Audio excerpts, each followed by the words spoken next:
पहले की बात है। वीरभान सिंह नाम का एक राजा हुआ करता था। उसे अपने धन दौलत और ऐश्वर्य पर बड़ा घमंड था। वह स्वभाव से अत्यंत स्वार्थी और चापलूस लोगों को पसंद करने वाला इंसान था। उस राजा की 7 पुत्रियां थीं, सातों एक से बढ़कर एक सुंदर। जहां उसकी 6 पुत्रियां आलसी, घमंडी और चालाक स्वभाव की थीं, वहीं उसकी सबसे छोटी पुत्री रत्नावली अत्यंत बुद्धिमान, सत्यप्रिय और न्यायप्रिय लड़की थी। राजा की 6 पुत्रियां उसके हर गलत काम को भी सही ठहराकर उसकी खुशामद करती रहती, लेकिन रत्नावली उसके किसी भी अन्यायपूर्ण या गलत कार्य में शामिल होना उचित नहीं समझती थी। इसी वजह से राजा अक्सर उससे नाराज रहता था। एक दिन राजा वीरभान सिंह ने अपनी 7 पुत्रियों को अपने पास बुलाया और कुछ अजीब से सवाल पूछने लगा।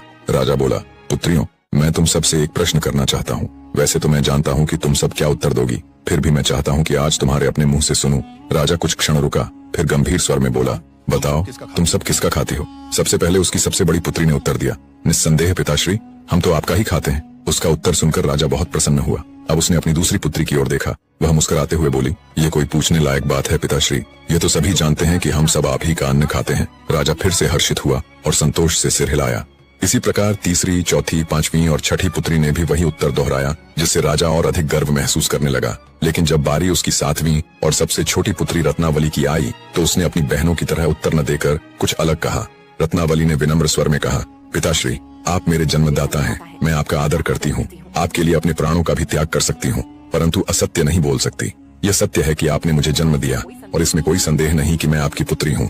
फिर भी मैं यह मानती हूँ कि मैं आपका नहीं बल्कि अपने भाग्य का अन्न खाती हूँ, क्योंकि इस जीवन में मैंने जो भी पाया है वह मेरे भाग्य से ही प्राप्त हुआ है।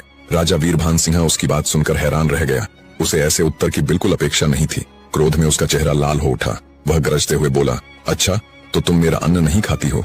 ठीक है, मैं मान लेता हूँ कि तुम अपने भाग्य का खाती हो, परंतु अब तुम्हें इसे सिद्ध करके दिखाना होगा। अगले 5 वर्षों तक मैं तुम्हें अपनी पुत्री होने का अधिकार नहीं दूंगा। यदि इन 5 वर्षों में तुम यह साबित कर दो कि तुम वास्तव में अपने भाग्य का अन्न खाती रही हो, तो उसी दिन मैं अपना सारा राज्य तुम्हें सौंप दूंगा और स्वयं वनवास का जीवन अपनाऊंगा। परंतु यदि तुम असफल रही तो हमेशा के लिए मेरे दरबार से दूर कर दी जाओगी। साबित नहीं कर पाई तो तुम दंड की अधिकारी होगी।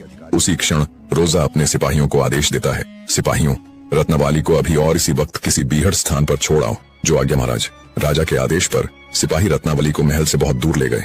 उसे एक ऐसे सुनसान इलाके में छोड़ दिया गया जहाँ दूर दूर तक न कोई इंसान था, न किसी जीव का निशान, बस सूखी जमीन और वीराना फैला था। उस समय रत्नावली की उम्र मात्र 16 वर्ष थी।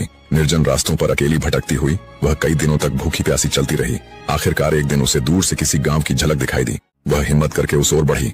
गांव के पास पहुंचते ही उसे एक छोटी सी झील दिखाई दी, जिसका पानी धूप में चमक रहा था। प्यास से उसका गला सूख चुका था, इसलिए वह भागकर झील के किनारे पहुंची और दोनों हथेलियों से पानी पीने लगी।